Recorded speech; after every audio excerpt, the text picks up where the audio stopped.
Very good morning dear aspirants. Byju's government exams prep channel में आपका स्वागत है। Welcome to the lecture on this day in history. इस video में हम चर्चा करेंगे उन सारे महत्वपूर्ण घटनाओं को जो आज के दिन यानी कि 28 दिसंबर को घटित हुई थी। We shall discuss all the important facts and events that are most important from the point of view of all the government exams, followed by some practice questions at the end of the lecture based on today's discussion. ये सारे facts आपके आगामी SSC, CLG, IBPS, SBI और अन्य government exams के लिए लाभदायक होंगे। तो चलिए देखते हैं पूरे विश्व में और भारत में आज के दिन ऐसे कौन से खास घटनाएं घटित हुई थी जो हमारे एग्जाम्स के लिए महत्वपूर्ण है। Beginning with 1885, the Indian National Congress was formed. भारतीय राष्ट्रीय कांग्रेस का गठन किया गया था। 28 दिसंबर 1885 में भारतीय राष्ट्रीय कांग्रेस का पहला अधिवेशन बॉम्बे में आयोजित किया गया था। ये सेशन 31 दिसंबर तक चला था। इंडियन नेशनल कांग्रेस स्टार्ट किया गया था by a retired British civil servant Allan Octavian Hume along with Dadabhai Naoroji और दिनशा वाचा। In the year 1883, Alan Octavian Hume had written an open letter to the Calcutta University graduates expressing the idea of having a body of educated Indians to demand more share in the government. इनका उद्देश्य था कि educated Indians and British government के बीच वार्तालाप के लिए एक platform create किया जाए। आईएनसी के पहले सेशन के लिए ह्यूम ने भारत के तत्कालीन वाइसरॉय लॉर्ड डफरिन से अनुमति ली थी। इंडियन नेशनल कांग्रेस का पहला सेशन पूना में आयोजित किया जाने वाला था, लेकिन पूना में कॉलेरा आउटब्रेक के कारण से इस सेशन को बॉम्बे शिफ्ट किया गया था। The first session was attended by 72 delegates from all the Indian provinces. There were 54 Hindus, 2 Muslims and the rest were Jain and Parsi members. पहले सेशन के प्रेसिडेंट थे वोमेश चंद्र बनर्जी। ये भी याद रखिएगा कि ये आईएनसी के 8वें सेशन जो इलाहाबाद में आयोजित किया गया था, इसके भी प्रेसिडेंट चुने गए थे। The Indian National Congress was the first national movement of a political kind in India. इसका प्राइमरी एम था इंडियंस को भारत के गवर्नेंस में इन्वॉल्व करने का। शुरुआत में आईएनसी एक मॉडरेट ऑर्गेनाइजेशन था। It limited its means to constitutional methods and dialogue. INC के मांगे सिविल सेवा और आर्म्ड फोर्सेस में अधिक भारतीयों को शामिल करने तक ही सीमित थी, लेकिन धीरे धीरे its purpose upgraded to complete independence यानी कि पूर्ण Swaraj. At the beginning of 20th century, the Congress demands became more radical. The 1905 partition of Bengal saw the party transforming into a mass movement. 1907 के सूरत सेशन में इस party में एक split हुआ। The extremist faction was led by बाल Gangadhar Tilak. India के independence के पश्चात Indian National Congress emerged as a major political party in the country. चलिए देखते हैं अगला इवेंट जो हमारे एग्जाम्स के लिए महत्वपूर्ण है। वो है 1896 Vande Mataram was sung for the first time in Calcutta session of Indian National Congress. भारतीय राष्ट्रीय कांग्रेस के कलकत्ता अधिवेशन में पहली बार वंदे मातरम गाया गया। ये 1896 सेशन जो है इंडियन नेशनल कांग्रेस का 12वां सेशन था और कलकत्ता में आयोजित किया गया था। कैलकटा सेशन के प्रेसिडेंट थे रहीमत उल्ला सयानी। For the first time, Rabindranath Tagore sang the song Vande Mataram at the 1896 Congress session in Calcutta. This song was written by Bankim Chandra Chatterjee in the year 1875 in the Sanskrit language. और 1882 में उनके Bengali novel Anand मठ में इसको शामिल किया गया। This song Vande Mataram became a popular marching song for political activism and Indian freedom movement in 1905. The song was adopted as the national song on 24th of January 1950 by the Indian Parliament.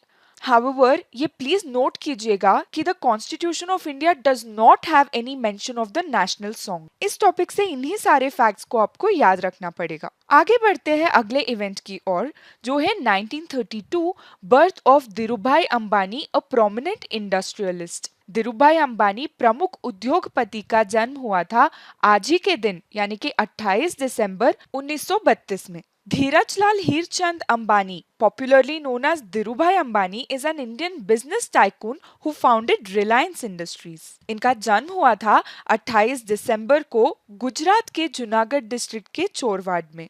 जैसा कि हमने discuss किया, ये Reliance industries के founder है।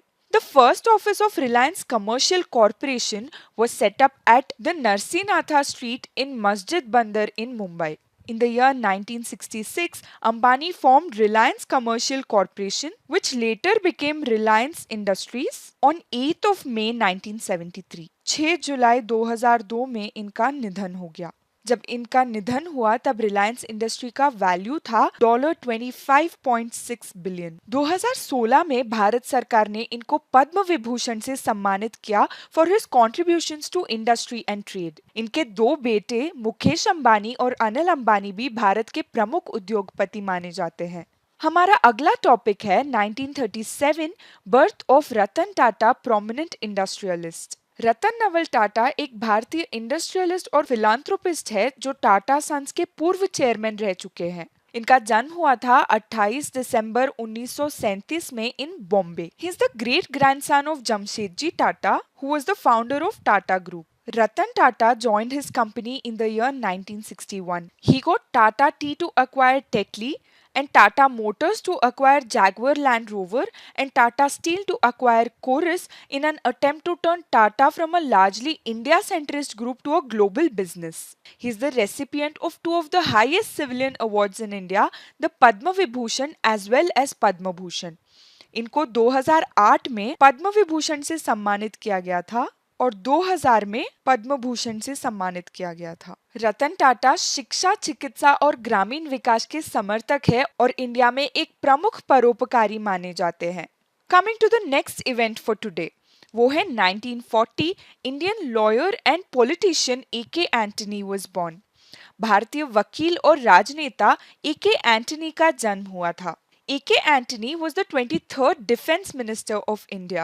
He served as the Defense Minister of India for almost 8 years.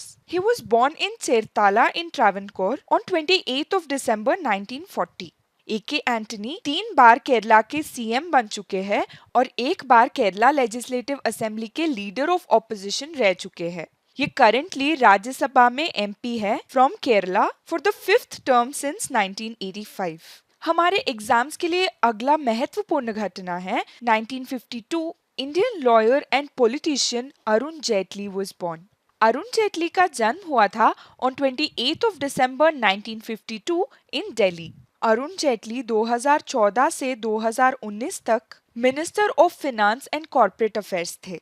He has previously held the cabinet portfolios of finance, defense, corporate affairs, commerce and industry, law and justice in the Vajpayee government and the Narendra Modi government. 2009 से 2014 तक उन्होंने राज्यसभा में विपक्ष के नेता के रूप में कार्य किया था। ये सुप्रीम कोर्ट के सीनियर एडवोकेट भी रह चुके हैं। He was awarded the Padma Vibhushan, India's second highest civilian award, posthumously in the year 2020 in the field of public affairs. 24th August 2019 में इनका निधन हो गया।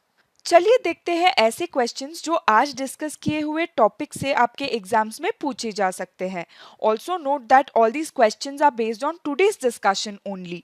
तो अगर आपने आज का डिस्कशन ध्यान से सुना है तो इनके सही जवाब आप जरूर दे सकते हैं। Practice question number 1, who was the president of the first session of Indian National Congress held at Bombay? Bombay में आयोजित भारतीय राष्ट्रीय कांग्रेस के पहले सत्र का अध्यक्ष कौन था? ऑप्शन ए दादा भाई Naoroji, option B Dinshaw Wacha, option C Feroz Shah Mehta या option D Womesh Chandra Banerjee. Practice question number 2, Vande Mataram was first सung during which session of the Indian National Congress? भारतीय राष्ट्रीय कांग्रेस के किस सत्र के दौरान पहली बार वंदे मातरम गाया गया? Option A 1886, option B 1896, option C 1905 या option D 1911। Question number 3. Who was the Viceroy of India when the Indian National Congress was formed? जब भारतीय राष्ट्रीय कांग्रेस का गठन हुआ था तब भारत का वाइसरॉय कौन था? Option A Lord Ripon, option B Lord Canning, option C Lord Dufferin या option D Lord William Bentinck. अगला क्वेश्चन है, who wrote the novel Anand Math? उपन्यास आनंद मठ किसने लिखा?